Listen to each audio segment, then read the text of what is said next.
Yes sir. तो तुम तो मोबाइल चलेगा। फोन पर दोस्तों से बातों करने में टाइम जाता होगा। बात करती है। हैं? यस सर, बात हैं। अच्छा, वीडियो गेम खेलती हो? यस सर, वीडियो गेम खेलते हैं हम। खेलते हैं कि नहीं खेलते? खेलते हैं सर। तो फिर पढ़ाई कब करोगे? पढ़ाई हम 1 घंटा करते हैं और फिर 1 घंटा घर का काम करते हैं, मम्मी का हेल्प करते हैं। हाँ। अच्छा, प्रतिमा जी, आपसे भी थोड़ा मैं बात करूंगा। आप ये नमस्कार सर। बताइए कि दीक्षा के लिए आपने खुद को कैसे तैयार किया?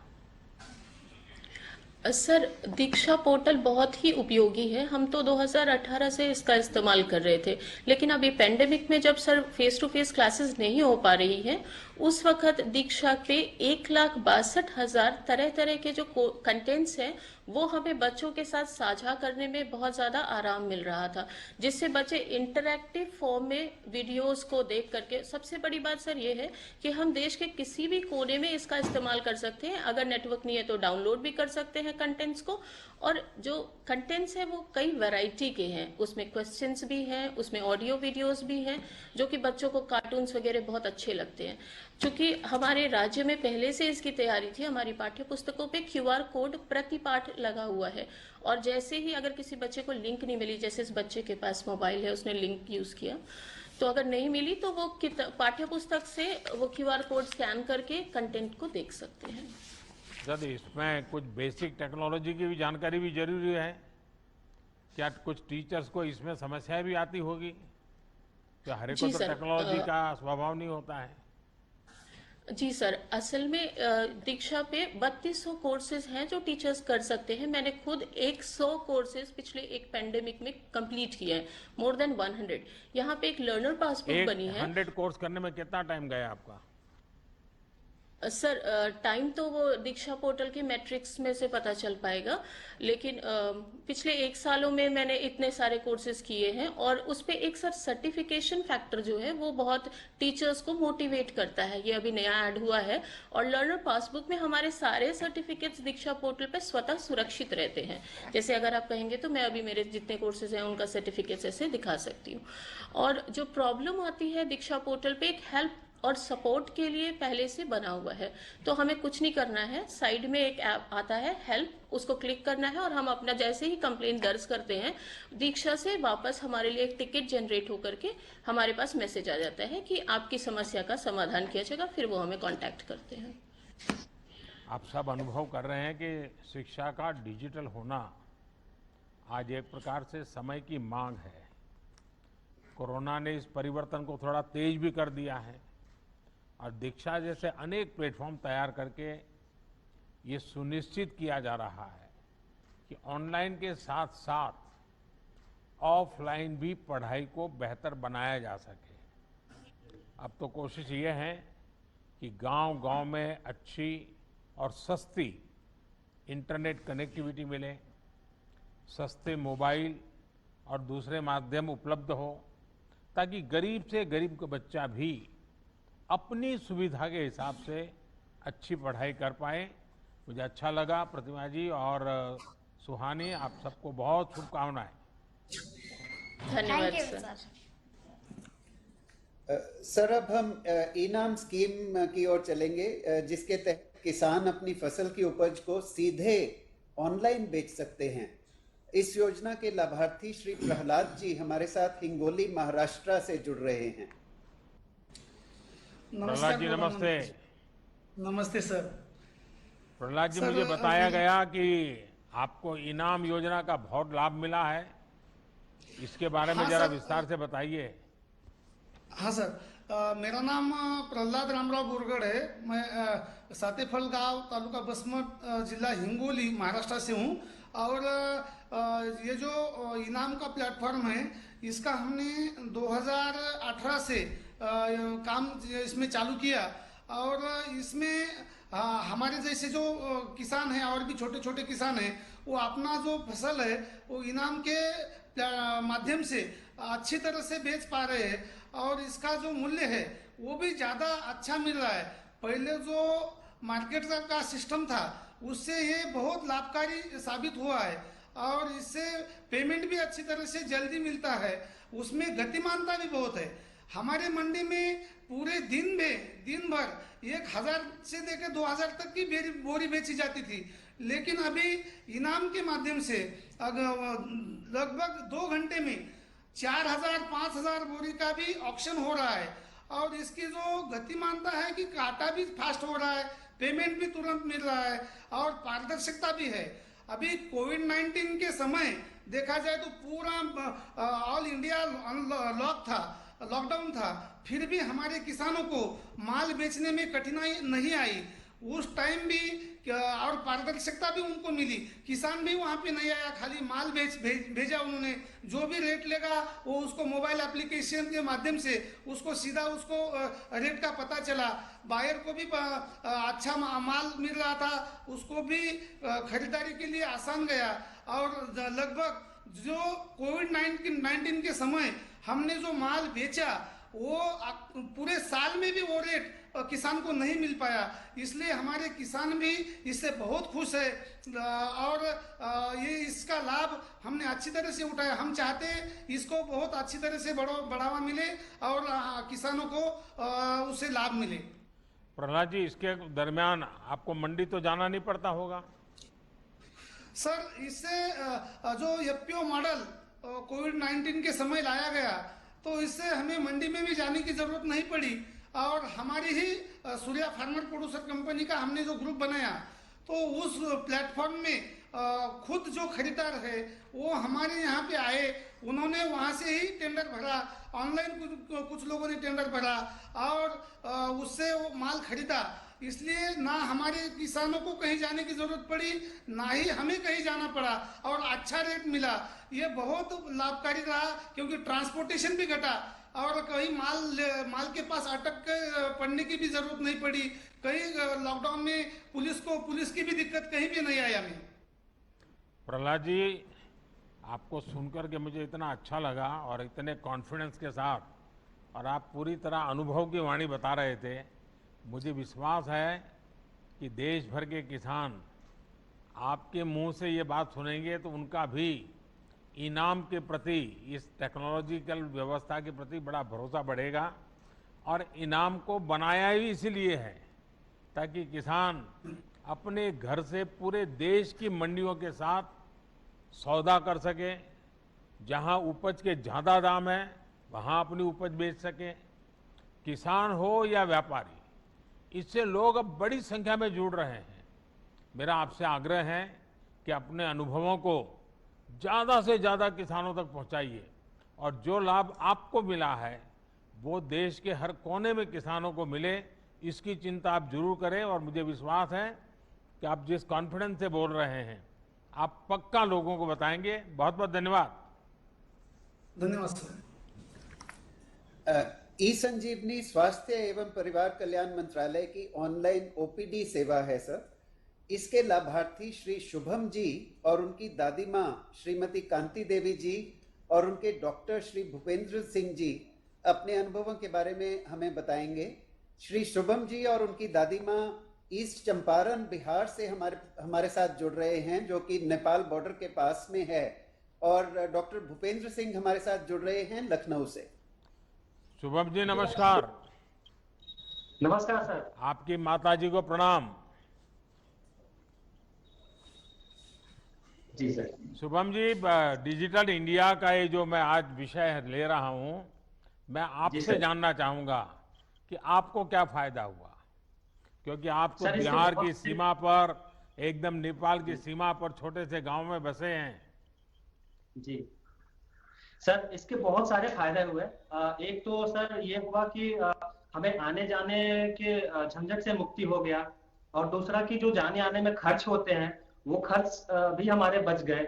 और सबसे बड़ा सर, सबसे महत्वपूर्ण, इस कोरोना काल में जो लोगों के संपर्क में आने से बच गए, जिससे संक्रमण के चांसेस बहुत कम हुए। और इसके एक और फायदे ये है कि हमें जो भी उपचार के लिए हम डॉक्टर से उपचार कराते हैं वीडियो कॉन्फ्रेंसिंग के थ्रू, तो पर्ची हमें ऐप पे ही मिल जाती है।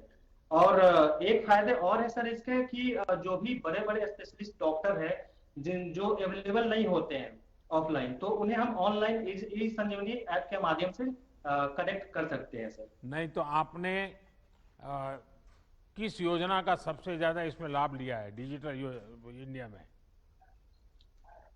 सर ई संजीवनी अच्छा, ई संजीवनी।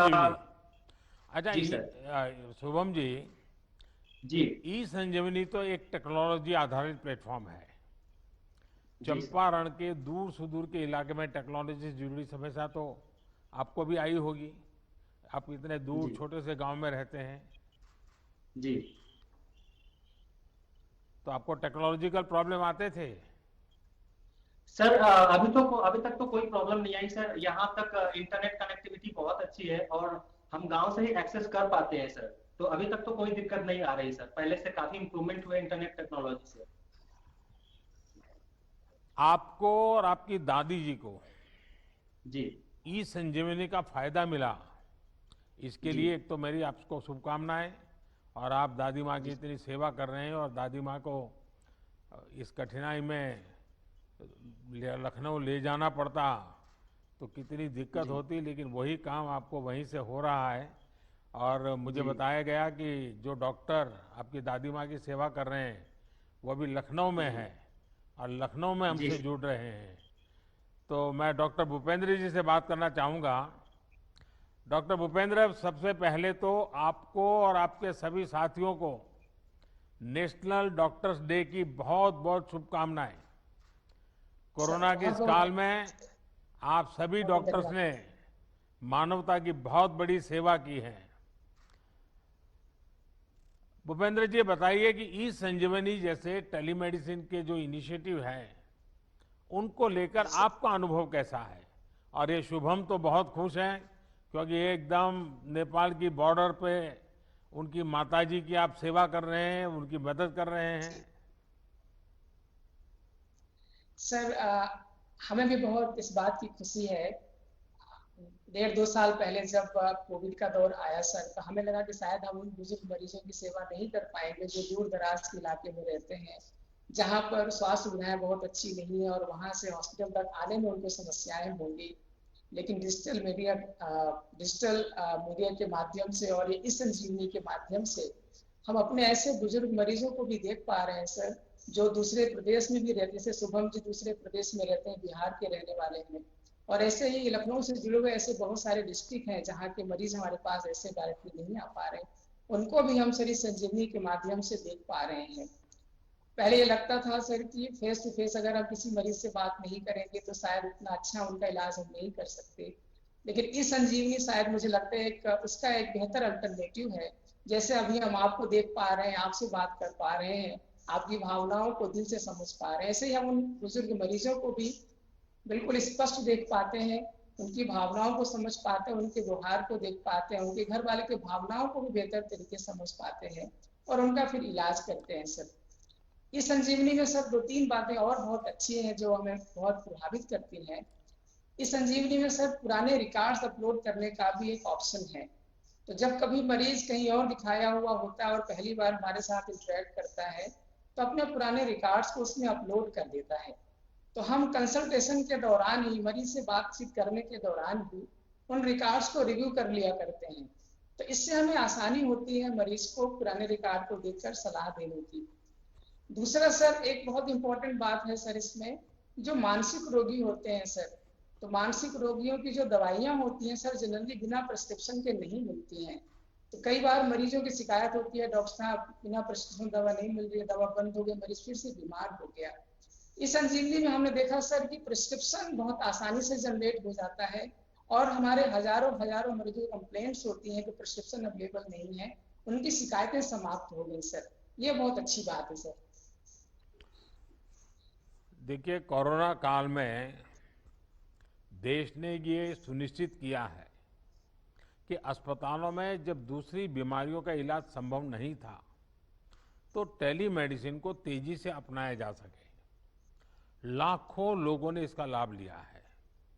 जैसे जैसे जागरूकता आ रही है वैसे वैसे ये पॉपुलर हो रहा है और नई टेक्नोलॉजी के साथ ये सुविधा और भी बेहतर होने वाली है। मैं शुभम जी को, वो अपनी दादी माँ की सेवा कर रहे हैं इसलिए मुझे बड़ा आनंद हो रहा है उनको देख करके। और भूपेंद्र जी, आप भी इतने मन से दादी माँ की सेवा कर रहे हैं, इतने दूर से कर रहे हैं, और उसके लिए ये जो ई संजीवनी है, ये अपने आप में एक वरदान साबित हुई है। मैं इसके लिए सबको बहुत बहुत बधाई देता हूं और बहुत बहुत शुभकामनाएं देता हूं। धन्यवाद सर, धन्यवाद सर। डिजी बुनाई सर एक ऐसा सॉफ्टवेयर है जो बुनकरों के कम समय में डिजाइन बनाने में और कंप्यूटर पर विभिन्न डिजाइनों एवं रंगों को एक साथ देखने में मदद करता है। डिजी बुनाई की लाभार्थी सुश्री अनुपमा दुबे, सुश्री यास्मीन बानो और सुश्री दीक्षा सिंह हमारे साथ वाराणसी उत्तर प्रदेश से जुड़ रही हैं। अनुपमा जी नमस्ते। राम सर। हर हर महादेव। महादेव सर। अच्छा, मुझे बताया गया है कि आप पारंपरिक हस्तशिल्प को डीजी बुनाई के माध्यम से नए नए रंग रूप में बाजार में उपलब्ध कराती हैं। ये आप कैसे कर रही हैं, इसके बारे में जरा देश सुनना चाहेगा आपके इस प्रयोग को। मेरा नाम अनुपमा दुबे है। मैं बनारस से पावरपुर में रहने वाली हूँ। डीजी इंडिया के तहत डीजी बुनाई एक सॉफ्टवेयर चलाया गया है, जिसकी ट्रेनिंग मैंने साइंस इंस्टीट्यूट से ली गई है, जो कि बसनी में है। आपने बताया कि आप बुटीक भी चलाती हैं। Yes sir. और आपके साथ जो दूसरी बहनें जुड़ी होंगी वो डिजाइन हो होंगी। हाँ सर, मैंने कुछ डिजाइन भी बनाया, आपको दिखाती हूँ। ये रहा डिजाइन। हाँ सर, ये पहले हम लोग क्राफ्ट करते हैं, क्राफ्ट पेपर निकालते हैं सर, इसका सॉफ्ट कॉपी निकाल के फिर इसका हम लोग डिजाइन करते हैं। सर कंप्यूटर द्वारा हम लोग को हार्ड करता है, इसलिए हम लोग पहले इसको इस पेन से यूज करते हैं डिजाइन बना के। फिर इसका हम लोग सॉफ्ट कॉपी निकालते हैं। सॉफ्ट कॉपी निकालने के बाद हम लोग इसके कपड़े पर डिजाइन बनाते हैं। कपड़े पर डिजाइन बना के हम लोग फिर इसका डिजाइन करते हैं। सर, ये जड़ी की डिजाइन हुई है। कितनी आमदनी होती है इसमें, कमाई कितनी होती है? सर 6 से 7 हजार रुपए हो जाती है। तो आपको संतोष है इस आपने जो ट्रेनिंग ली और ये टेक्नोलॉजी को अपनाए, आपको संतोष है? हाँ सर, बहुत। सर मैंने काफी डिजाइन बनाई है सर। एक ये रही माता रानी की मूर्ति। सर पहले इसका मैंने क्रॉप निकाला है। अच्छा। और सर मैंने बनारसी साड़ी पे भी डिजाइन किया है। अच्छा, ये आपने बनाया है? Yes sir. कितने समय में बना है? सर पहले जब इसको हम लोग हाथ से बनाते थे तो 3 से 4 दिन लगते थे, पर अभी जब डीजी बुनाई सॉफ्टवेयर हम लोग यूज करते हैं तो इसको डिजाइन करने के लिए सब 1 दिन में कंप्लीट हो जाता है। अच्छा, तो आप डिजाइन पर खुद फिर आगे काम करते हो, डिजाइन बनाकर बेचती भी हो? सर सेलिंग भी करते हैं। अच्छा। Yes sir. चलिए अनुपमा जी और आपके सभी साथियों को इस पारंपरिक कला और कौशल को डिजिटल तकनीक कैसे बेहतर और लाभप्रद बना सकती हैं, ये आप लोगों ने करके दिखाया है। आप जैसी नारी शक्ति देश की ताकत है। आत्मनिर्भर भारत आपके सामर्थ्य और कौशल से ही बनेगा। और बनारस में तो हस्तकला संकुल भी आप जैसे उद्यमी बहनों के लिए बनाया गया है, उसका लाभ भी आप जरूर उठाते होंगे। चलिए, मेरी आपको बहुत शुभकामनाएं हैं।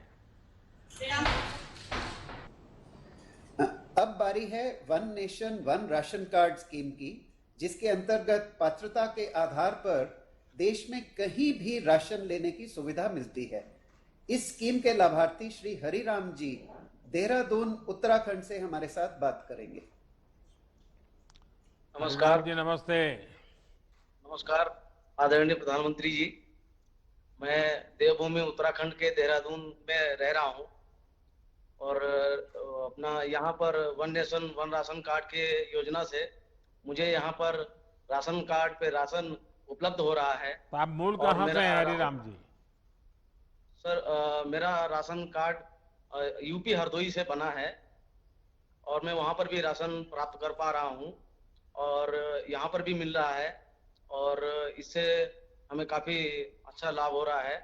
दूसरा, मैं यहाँ पर टैक्सी चलाता हूँ, तो यहाँ पर टैक्सी का भी मैं भीम के थ्रू पेमेंट लेता हूँ, तो इसमें भी मुझे कोरोना काल में काफ़ी अच्छा मतलब लाभ हुआ है। इसमें फिजिकल टचिंग नोट वगैरह ये सब इससे भी मिला है। फास्ट टैग से भी हमें बहुत समय की बचत होती है हमारी, और हमें हमारी सवारी को भी सहूलियत होती है कि हमें समय कम लगता है टोल पे। इसके लिए मैं डिजिटल इंडिया भारत सरकार का तहे दिल से धन्यवाद करता हूँ।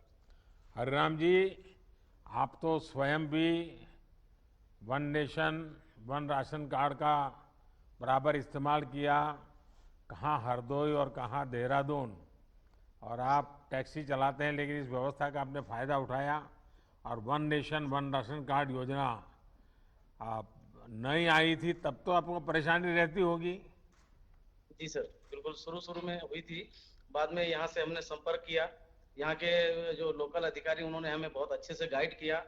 फिर उन्होंने हमें नाम दिया कि इनसे आप राशन लीजिए, आपको बड़ी आसानी से राशन मिल जाएगा। मुझे मिल गया सर, बहुत आसानी से, बहुत अच्छे से हमको गाइड। और ये भीम ऐप का उपयोग करते हैं और डिजिटल ट्रांजैक्शन करते हैं, वो भी आपके जो क्लाइंट्स होते हैं, कस्टमर होते हैं, उनको सुविधाजनक रहता है। वो तो सर फर्स्ट टाइम जैसे ही आपने बोला था, शुरुआत किया था, उसी दिन मैंने इंस्टॉल कर लिया था। अच्छा। जी सर।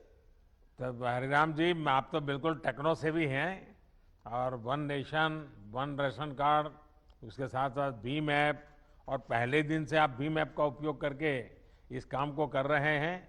आप सचमुच में टेक्नोलॉजी से कितना बड़ा फायदा उठा रहे हैं, ये ध्यान में आ रहा है। और आप जैसे देश के करोड़ों श्रमिकों के लिए ये योजना one nation one ration card बहुत बड़ी सुविधा बन रहा है। अब ये संभव हो पाया है कि एक ही राशन कार्ड से शहर में काम कर रहे श्रमिक भी राशन ले पा रहे हैं, और उसी कोटे में से गांव में बाकी का परिवार भी राशन ले पा रहा है। और यही तो डिजिटल टेक्नोलॉजी का कमाल है। तो मेरी आपको बहुत बहुत शुभकामनाएं, बहुत बहुत धन्यवाद। अब हम चलते हैं कॉमन सर्विस सेंटर्स द्वारा चलाई जा रही ग्रामीण ई स्टोर सेवा की तरफ, जिसके जरिए गांव के लोग अपनी जरूरत के कई तरह के सामान अपने आसपास के ई स्टोर से ही घर पर मंगवा सकते हैं। स्कीम के लाभार्थी श्री मेहरदत्त शर्मा जी धर्मपुर हिमाचल से अपने खेत से ही हमारे साथ जुड़ रहे हैं। मेहरदत्त जी नमस्कार। सर नमस्कार जी। आप कहाँ से हैं मेहरदत्त जी?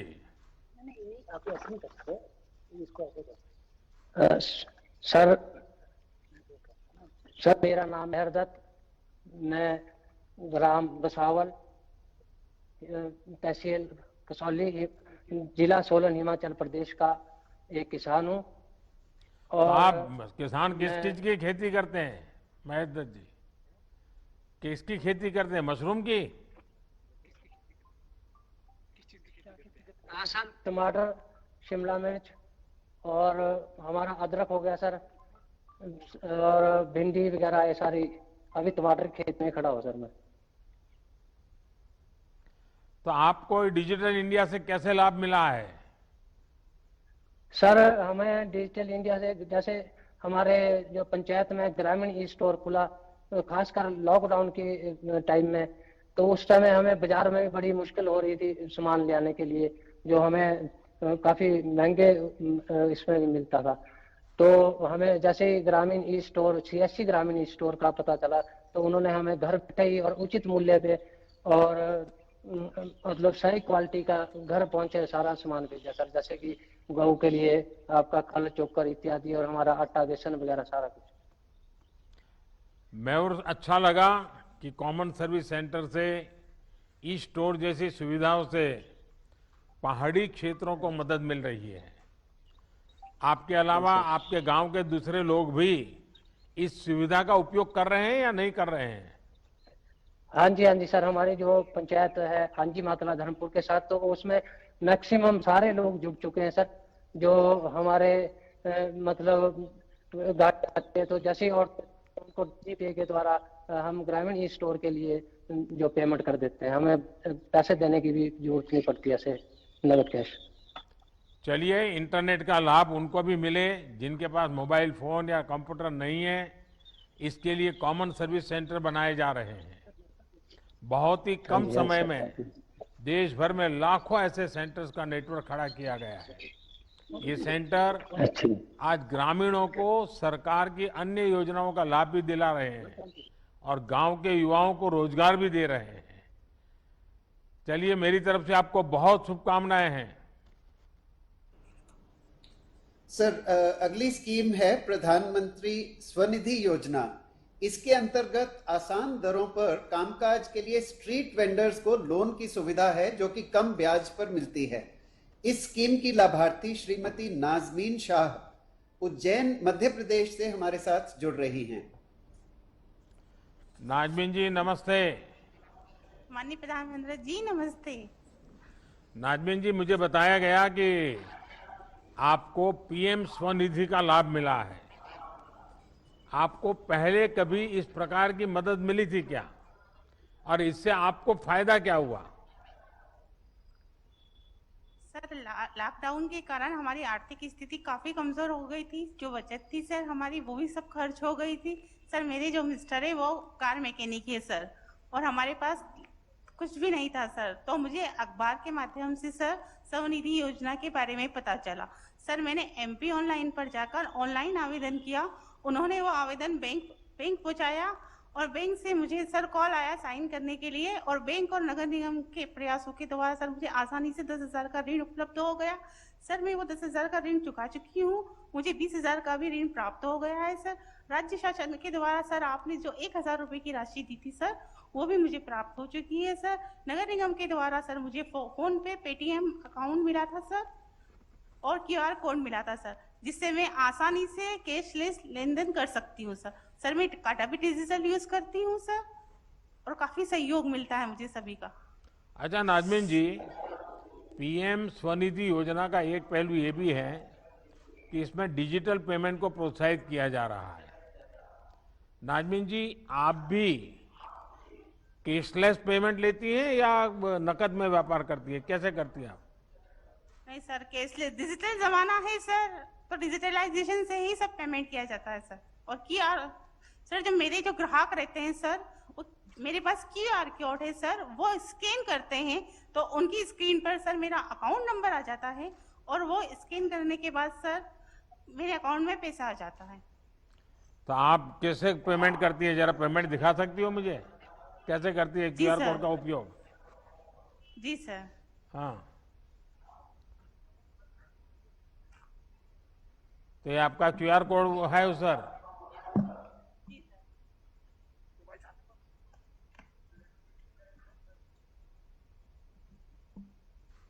अच्छा, एकदम आपने शुरू कर दिया। जी सर।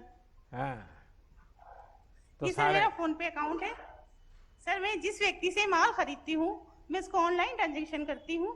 तो सर, जैसे मैंने उस व्यक्ति से माल खरीदा तो मैं यहाँ पर टू कॉन्टेक्ट पे क्लिक करती हूँ सर। उस व्यक्ति का अकाउंट नंबर सर मेरे डिस्प्ले पर आ जाता है।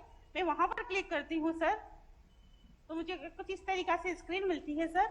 मैं यहाँ पर सर एक अमाउंट का आता है सर, मैं वहां अमाउंट डाल देती हूँ।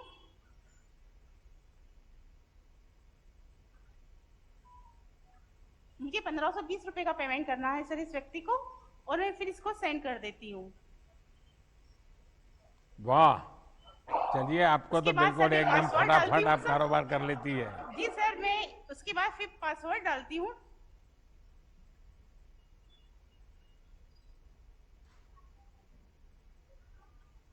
सर, कुछ इस तरीके से आता है।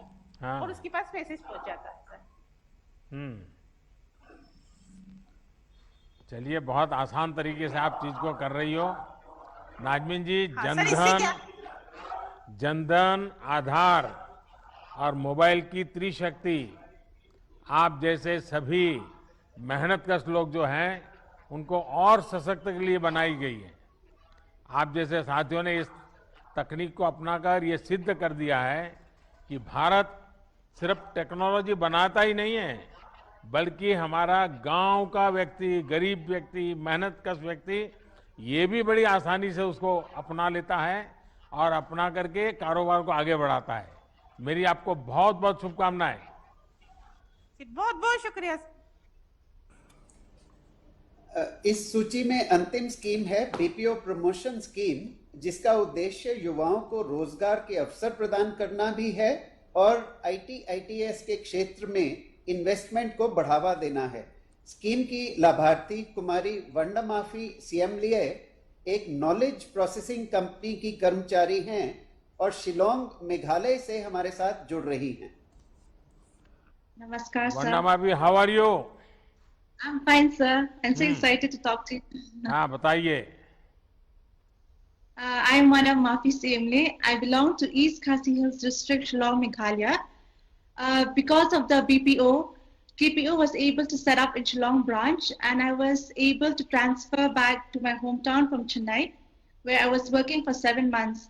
So being in my hometown, I was able to save more, and I was able to be close with my family members, and I was able to work in a very secure and safe manner compared to other states. So I would like to be able, we have been working with doctors from America, and this help, our job description helps the patient and the doctor to be more focused on the physical examination. And we are working as medical scribers to be able to focus on the chart and to help the doctors complete the chart on time and help them be able to save their time and allow the doctors to go home in their usual timing. So currently, sir, I've been working as a trainer, and I've been working for one doctor for almost 3 years. And due to my promotion, I've trained a trainee, and that trainee is able to take my account now. Imagine, Thanks. I'm asking you a hypothetical question. Imagine, had the BPO not been here, what would be the situation? So at that time, I would have been working outside the state only. I would not be able to come home. So it would be very difficult for me to stay outside. So really grateful for वरना माफी जी, north east में और north east के साथियों के talent को सही अवसर देने के लिए बीते सालों में कई इनिशिएटिव लिए गए हैं। नॉर्थ ईस्ट भारत के विकास का एक अहम पिलर बने, इसके लिए प्रयास किए जा रहे हैं। मुझे खुशी है कि आप जैसे साथी इन अवसरों का उपयोग भी कर रहे हैं। वैसे मुझे बताया गया है कि कल का दिन आपके लिए बहुत खास रहा है। कल ही आपकी एंगेजमेंट हुई है। आप दोनों सुखी स्वस्थ जीवन व्यतीत करें, इसके लिए मेरी तरफ से आपको बहुत बहुत शुभकामनाएं। Thank you, sir. Thank you so much. माननीय प्रधानमंत्री जी का बहुत आभार कि उन्होंने आज डिजिटल इंडिया के लाभार्थियों के साथ बात करके उनको प्रोत्साहित ही नहीं बल्कि प्रेरित किया है। प्रधानमंत्री जी से विनम्र निवेदन है कि इस अवसर पर अपने अभिभाषण से हमारा मार्गदर्शन करें।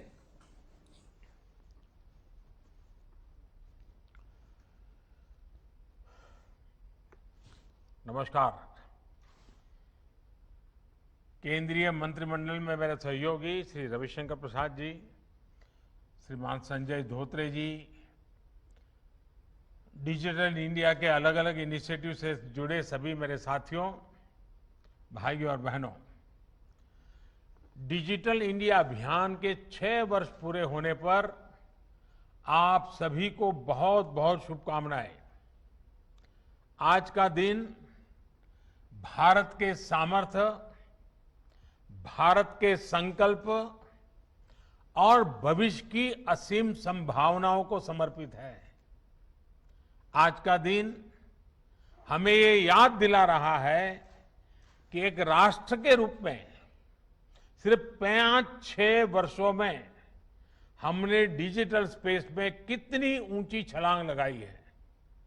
साथियों, भारत को डिजिटल पथ पर तेज गति से आगे बढ़ाते हर देशवासी का जीवन आसान बनाने का सपना पूरे देश का है। इसको पूरा करने में हम सभी दिन रात लगे हुए हैं।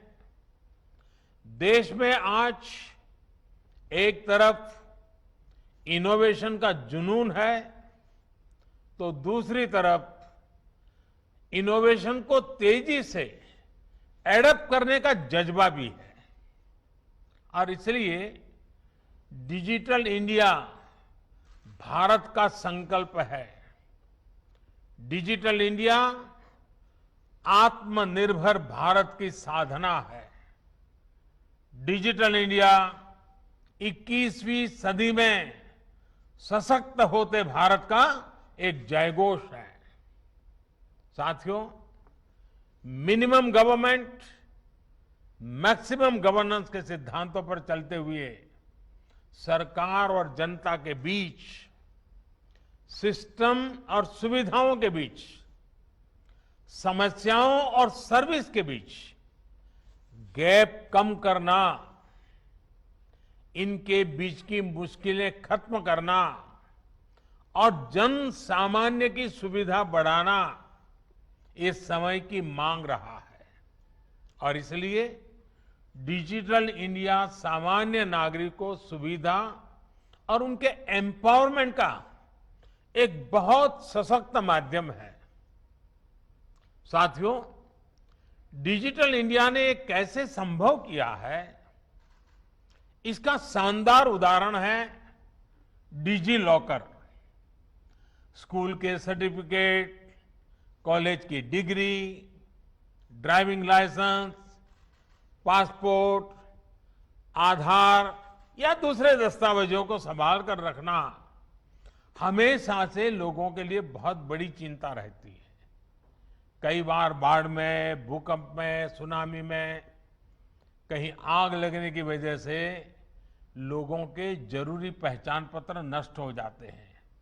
लेकिन अब 10वीं, 12वीं, कॉलेज, यूनिवर्सिटी के मार्कशीट से लेकर दूसरे तमाम दस्तावेज सीधे डिजी लॉकर में सहज रूप से रखे जा सकते हैं।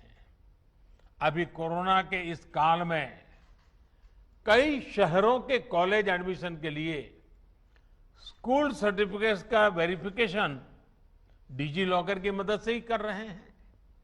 साथियों, ड्राइविंग लाइसेंस हो, बर्थ सर्टिफिकेट हो, बिजली का बिल भरना हो, पानी का बिल भरना हो, इनकम टैक्स रिटर्न भरना हो, इस तरह के अनेक कामों के लिए अब प्रक्रियाएं डिजिटल इंडिया की मदद से बहुत आसान, बहुत तेज हुई है। और गांवों में तो ये सब अब अपने घर के पास सीएससी सेंटर में भी हो रहा है। डिजिटल इंडिया ने गरीब को मिलने वाले राशन की डिलीवरी को भी आसान किया है। ये डिजिटल इंडिया की ही शक्ति है कि one nation one ration card का संकल्प पूरा हो रहा है। अब दूसरे राज्य में जाने से नया राशन कार्ड नहीं बनाना होगा। एक ही राशन कार्ड पूरे देश में मान्य है। और इसके सबसे बड़ा लाभ उन श्रमिक परिवारों को हो रहा है जो काम के लिए दूसरे राज्यों में जाते हैं। अभी मेरी ऐसे ही एक साथी से बात भी हुई। हाल ही में माननीय सर्वोच्च न्यायालय ने भी इससे जुड़ा एक बड़ा अहम फैसला दिया है। कुछ राज्य हैं जो इन बात को मानते नहीं थे। आखिरकार सुप्रीम कोर्ट ने हुक्म किया है कि इन राज्यों ने अब तक जिन्होंने one ration card, one nation वाला बात नहीं स्वीकार किए हैं, वो तुरंत लागू करें। हुक्म करना पड़ा सुप्रीम कोर्ट को और उन्हें भी इसी योजना का लागू करने के लिए कहा गया है। मैं इस फैसले के लिए सुप्रीम कोर्ट का भी अभिनंदन करता हूं, क्योंकि ये गरीबों के लिए है, मजदूरों के लिए है, अपने स्थान से बाहर जिनको जाना पड़ रहा है उनके लिए है। और अगर संवेदनशीलता है तो ऐसे काम को प्राथमिकता तुरंत मिलती है। साथियों, डिजिटल इंडिया आत्मनिर्भर भारत के संकल्प को मजबूत से आगे बढ़ा रहा है। डिजिटल इंडिया उन लोगों को भी सिस्टम से कनेक्ट कर रहा है जिन्होंने कभी इसकी कल्पना भी नहीं की थी। अभी कुछ और लाभार्थियों से मैंने बात की है। वो बड़े गौरव और संतोष के साथ बता रहे थे कि डिजिटल समाधान से कैसे उनके जीवन में बदलाव आया है। रेहड़ी, ठेला, पटरी वालों ने कब सोचा था कि वो बैंकिंग सिस्टम से जुड़ेंगे और उनको भी बैंक से आसान और सस्ता ऋण मिलेगा। लेकिन आज स्वनिधि योजना से ये संभव हो रहा है। गांव में घर और जमीन से जुड़े विवाद और असुरक्षा की खबरें भी अक्सर सुनने को आती रहती हैं। लेकिन अब स्वामित्व योजना के तहत गांव की जमीनों को ड्रोन मैपिंग की जा रही है। डिजिटल माध्यम से ग्रामीणों को अपने घर की कानूनी सुरक्षा का दस्तावेज मिल रहा है। ऑनलाइन पढ़ाई से लेकर दवाई तक के लिए जो प्लेटफॉर्म विकसित किए गए हैं, उनसे देश के करोड़ों साथी आज लाभान्वित हो रहे हैं। साथियों, दूर सुदूर तक स्वास्थ्य सुविधाओं को पहुंचाने में भी डिजिटल इंडिया अहम भूमिका निभा रहा है।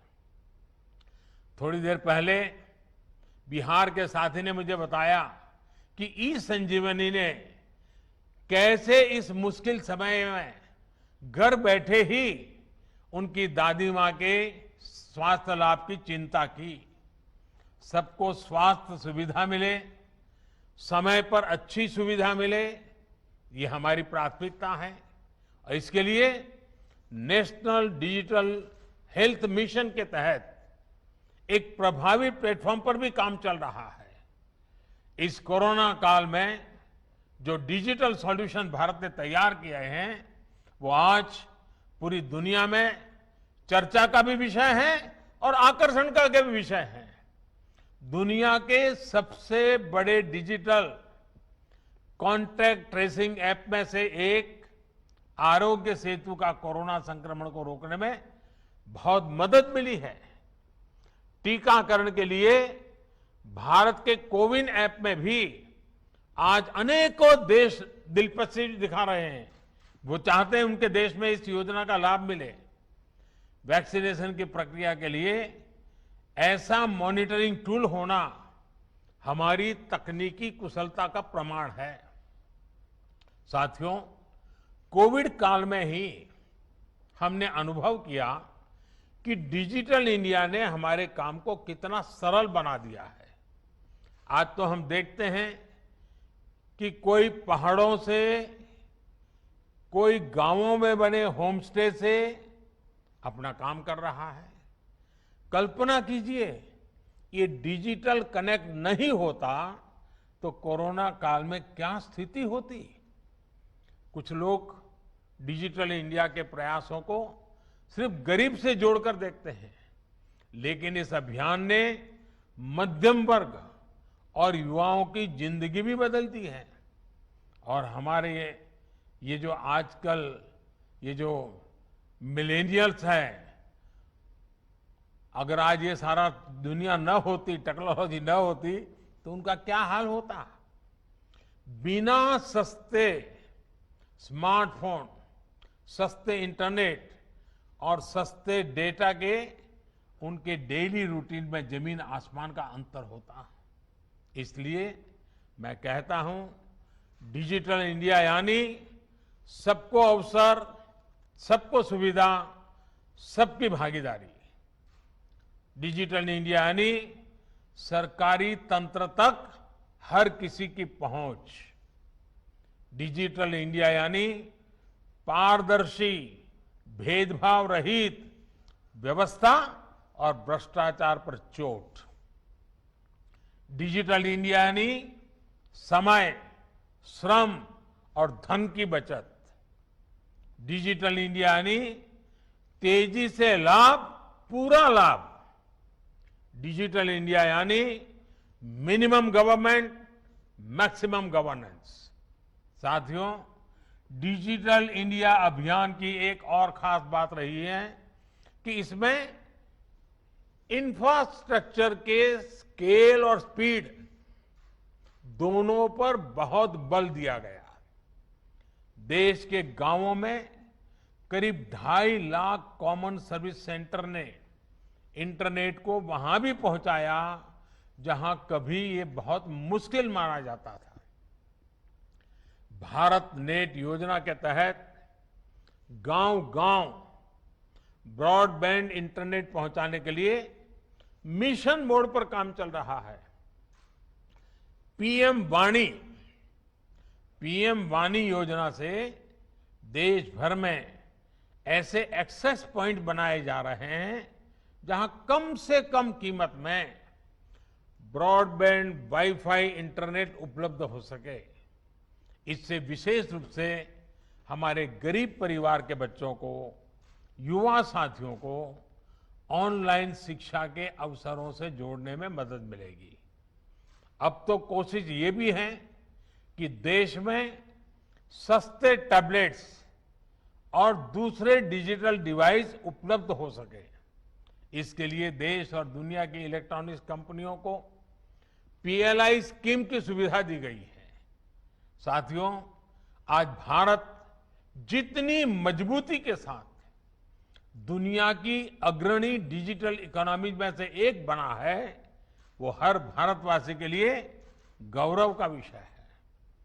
पिछले 6-7 साल में अलग अलग योजनाओं के तहत करीब करीब 17 लाख करोड़ रुपए 17 लाख करोड़ रुपए सीधे लोगों के बैंक खातों में ट्रांसफर किए गए हैं। कोरोना काल में डिजिटल इंडिया अभियान देश के कितना काम आया है, ये भी हम सभी ने देखा है। जिस समय बड़े बड़े समृद्ध देश लॉकडाउन के कारण अपने नागरिकों को सहायता राशि नहीं भेज पा रहे थे, भारत हजारों करोड़ रुपए सीधे लोगों के बैंक खातों में भेज रहा था। कोरोना के इस 1.5 साल में ही भारत ने विभिन्न योजनाओं के तहत करीब 7 लाख करोड़ रुपए डायरेक्ट बेनिफिट ट्रांसफर डीबीटी के माध्यम से लोगों के बैंक अकाउंट में भेजे हैं। भारत में आज सिर्फ यूपीआई, भीम यूपीआई से ही हर महीने करीब 5 लाख करोड़ रुपए का लेन देन होता है। साथियों, किसानों के जीवन में भी डिजिटल लेन देन से अभूतपूर्व परिवर्तन आया है। पीएम किसान सम्मान निधि के तहत 10 करोड़ से ज्यादा किसान परिवारों को 1,35,000 करोड़ रुपए सीधे बैंक अकाउंट में जमा किए गए हैं। डिजिटल इंडिया ने वन नेशन वन एमएसपी की भावना को भी साकार किया है। इस वर्ष गेहूं की रिकॉर्ड खरीद का लगभग 85,000 करोड़ रुपए सीधे किसान के बैंक खाते में पहुंचा है। इनाम पोर्टल से ही अब तक देश के किसान 1,35,000 करोड़ रुपए से ज्यादा का लेन देन कर चुके हैं। साथियों, वन नेशन वन कार्ड यानी देश भर में ट्रांसपोर्ट और दूसरी सुविधाओं के लिए पेमेंट का एक ही माध्यम एक बहुत बड़ी सुविधा सिद्ध होने वाला है। फास्टैग के आने से पूरे देश में ट्रांसपोर्ट आसान भी हुआ है, सस्ता भी हुआ है और समय की भी बचत हो रही है। इसी तरह जीएसटी से ई वे बिल्स की व्यवस्था से देश में व्यापार कारोबार में सुविधा और पारदर्शिता दोनों सुनिश्चित हुई है। कल ही जीएसटी को 4 वर्ष पूरे हुए हैं। कोरोना काल के बावजूद पिछले 8 महीने से लगातार जीएसटी रेवेन्यू 1 लाख करोड़ रुपए के मार्क को पार कर रहा है। आज 1,28,00,000 से अधिक रजिस्टर्ड उद्यमी इसका लाभ ले रहे हैं। वहीं गवर्नमेंट ई मार्केट प्लेस यानी जेम से होने वाली सरकारी खरीद ने पारदर्शिता बढ़ाई है, छोटे से छोटे व्यापारी को अवसर दिया है। साथियों, ये दशक डिजिटल टेक्नोलॉजी में भारत की क्षमताओं को ग्लोबल डिजिटल इकोनॉमी में भारत की हिस्सेदारी को बहुत ज्यादा बढ़ाने वाला है। इसलिए बड़े बड़े एक्सपर्ट्स इस दशक को इंडिया टेकट के रूप में देख रहे हैं। एक अनुमान है कि अगले कुछ सालों में भारत की दर्जनों टेक्नोलॉजी कंपनियां यूनिकॉर्न क्लब में शामिल होगी। ये दिखाता है कि डेटा और डेमोग्राफिक डिविडेंड की सामूहिक ताकत कितना बड़ा अवसर हमारे सामने ला रही है। साथियों, 5G टेक्नोलॉजी पूरी दुनिया में जीवन के हर पहलू में बड़े बदलाव करने वाली है। भारत भी इसके लिए तैयारी में जुटा है। आज जब दुनिया इंडस्ट्री 4.0 की बात कर रही है, तो भारत इसके एक बड़े भागीदार के रूप में उपस्थित है। डेटा पावर हाउस के रूप में भी अपनी जिम्मेदारी का भारत को एहसास है। इसलिए डेटा प्रोटेक्शन के लिए भी हर जरूरी प्रावधान पर निरंतर काम चल रहा है। कुछ दिन पहले ही साइबर सिक्योरिटी से जुड़ी इंटरनेशनल रैंकिंग आई है। 180 से ज्यादा देशों के ITU global cyber security index में भारत दुनिया के टॉप 10 कंट्रीज में टॉप 10 देशों में शामिल हो चुका है। साल भर पहले तक हम इसमें 47वीं रैंक पर थे, करीब करीब 50। साथियों, मुझे भारत के युवाओं पर, उनके सामर्थ्य पर पूरा भरोसा है। मुझे विश्वास है कि हमारे युवा डिजिटल एम्पावरमेंट को नई ऊंचाइयों पर पहुंचाते रहेंगे। हमें मिलकर प्रयास करते रहना होगा। हम इस डेकेड को इंडिया टेकेड बनाने में सफल होंगे। इसी कामना के साथ आप सभी को फिर से मेरी बहुत बहुत शुभकामनाएं। माननीय प्रधानमंत्री जी, आपके प्रेरणादायक और उत्साहवर्धक शब्दों के लिए आपको कोटि कोटि आभार। हम आपको विश्वास दिलाना चाहते हैं कि आपके देखे हुए हर सपने को साकार करने के लिए हम भरसक प्रयास करेंगे। इस अवसर पर मैं माननीय मंत्री जी का एवं सभी लाभार्थियों का कार्यक्रम के लिए अपना बहुमूल्य समय देने के लिए आभार व्यक्त